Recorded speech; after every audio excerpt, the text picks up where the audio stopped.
سوچیں کہ مشرق وسطی میں ایک تنازع شروع ہو جائے، اس کی آگ پوری دنیا کی معیشت تک کیسے پہنچ سکتی ہے؟ آئیے اس بات کا جائزہ لیں کہ کیسے ایک مقامی لڑائی پوری دنیا میں اقتصادی جھٹکے بھیج سکتی ہے۔ اچھا، تو یہ سارا تجزیہ ایلینز ریسرچ کی ایک سٹڈی پر مبنی ہے۔ انہوں نے ایک فرضی صورتحال بنائی ہے، امریکہ، اسرائیل اور ایران کے درمیان تنازع۔ کیوں؟ یہ سمجھنے کے لیے کہ اس کا اثر عالمی مارکیٹس اور معیشت پر کیا ہوگا۔ سوال یہ پیدا ہوتا ہے کہ ایک علاقے کی جنگ پوری دنیا کی معیشت کو کیسے ہلا سکتی ہے؟ مطلب تیل کی قیمتوں سے لے کر روزمرہ کی مہنگائی اور یہاں تک کہ سٹاک مارکیٹ تک سب کچھ کیسے متاثر ہو سکتا ہے؟ اور مزے کی بات یہ ہے کہ اس اتنے بڑے سوال کا جواب دراصل ایک بہت ہی سادہ سی چیز میں چھپا ہے۔ جی ہاں، سب سے اہم چیز ہے دورانیہ، یعنی یہ تنازع کتنا لمبا چلتا ہے۔ یہی وہ چیز ہے جو فیصلہ کرے گی کہ یہ ایک چھوٹا موٹا جھٹکا ہے یا پھر ایک مکمل معاشی بحران۔ اور وہ اہم موڈ کیا ہے؟ وہ ہے 3 مہینے کا وقت۔ ماہرین کہتے ہیں کہ اگر کوئی تنازع 3 مہینوں سے زیادہ چلتا ہے تو عالمی اقتصاد بازاری یعنی ریسیشن کا خطرہ بہت زیادہ بڑھ جاتا ہے۔ چلیں اب آگے بڑھتے ہیں اور دیکھتے ہیں کہ یہ کہانی کیسے 3 مختلف رخ اختیار کر سکتی ہے۔ ہم 3 ممکنہ منظرناموں پر نظر ڈالیں گے، سب سے بہتر سے لے کر سب سے خراب تک۔ یہ ٹیبل دیکھیں، اس سے پوری تصویر بالکل صاف ہو جاتی ہے۔ 3 الگ الگ منظرنامے اور ہر ایک میں تیل کی قیمتیں اور سٹاک مارکیٹ کا حال بالکل مختلف ہے۔ سب کا دارومدار اس بات پر ہے کہ تنازع کتنا لمبا چلتا ہے۔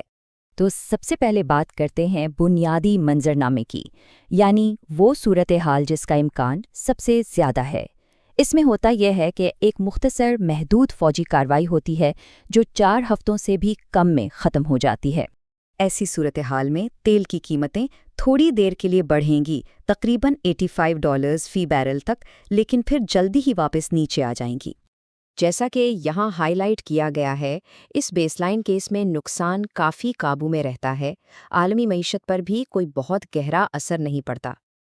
لیکن اب سوچیں، کیا ہو اگر یہ تنازع طول پکڑ جائے اور آبنائے ہرمز، جو کہ تیل کی سپلائی کے لیے بہت اہم ہے، زیادہ دیر کے لیے بند ہو جائے؟ یہاں سے معاملات سنجیدہ ہونا شروع ہو جاتے ہیں۔ اب ہم دیکھ رہے ہیں کہ تیل کی قیمتیں $100 فی بیرل تک جا سکتی ہیں۔ تو جب تنازع لمبا ہوتا ہے تو اس کا سیدھا اثر معاشی ترقی پر پڑتا ہے، وہ سست ہو جاتی ہے، اور کیونکہ توانائی مہنگی ہو جاتی ہے تو مارکیٹ میں ریٹرنز بھی کافی کم ہو جاتے ہیں۔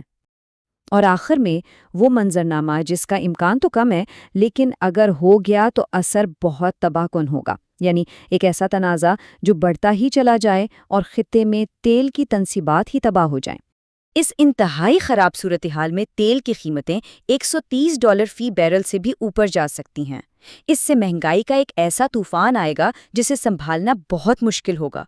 تو یہاں اہم نقطہ یہ ہے کہ ٹیل رسک والا منظرنامہ سٹاک مارکیٹس میں بہت بڑی گراوٹ لا سکتا ہے اور عالمی معیشت کو اقتصاد بازاری یعنی ریسیشن کی طرف دھکیل سکتا ہے۔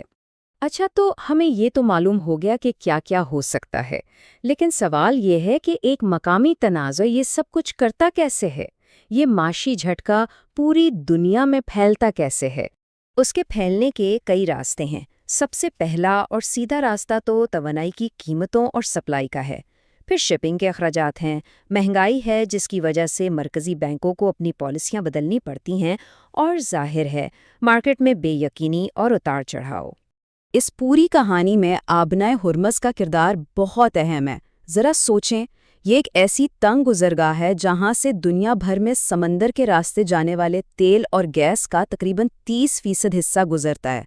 یہاں ذرا سی بھی رکاوٹ ایک بہت بڑا عالمی مسئلہ بن جاتی ہے۔ دیکھیں، جب بھی توانائی کی قیمتیں بڑھتی ہیں تو اس کا اثر سیدھا مہنگائی پر پڑتا ہے۔ جیسا کہ اس چارٹ میں دکھایا گیا ہے، تیل کی قیمت میں 10% کا اضافہ امریکہ اور یوروزون دونوں میں مہنگائی کو 0.1 سے 0.2% پوائنٹس تک بڑھا سکتا ہے۔ تو اس طرح کے بحران میں کون جیتتا ہے اور کون ہارتا ہے؟ یہ سلائیڈ بہت دلچسپ ہے۔ اس میں صاف نظر آ رہا ہے کہ کون سے شعبے فائدے میں رہتے ہیں اور کون سے نقصان میں۔ دفاعی کمپنیاں اور وہ ممالک جو خلیج سے باہر تیل پیدا کرتے ہیں انہیں فائدہ ہوتا ہے۔ دوسری طرف ایئر لائنز، پیٹروکیمیکلز اور ایسی تمام صنعتیں جن کا انحصار سستی توانائی پر ہے، انہیں بہت مشکل کا سامنا کرنا پڑتا ہے۔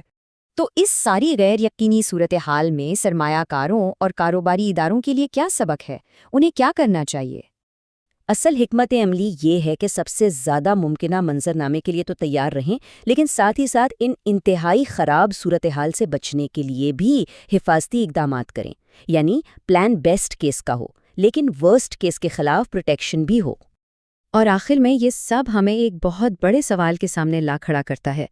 آج کی اس غیر یقینی اور ایک دوسرے سے جڑی ہوئی دنیا میں ہم ان خطرات کی تیاری کیسے کر سکتے ہیں جن کا ہمیں پہلے سے اندازہ تک نہیں؟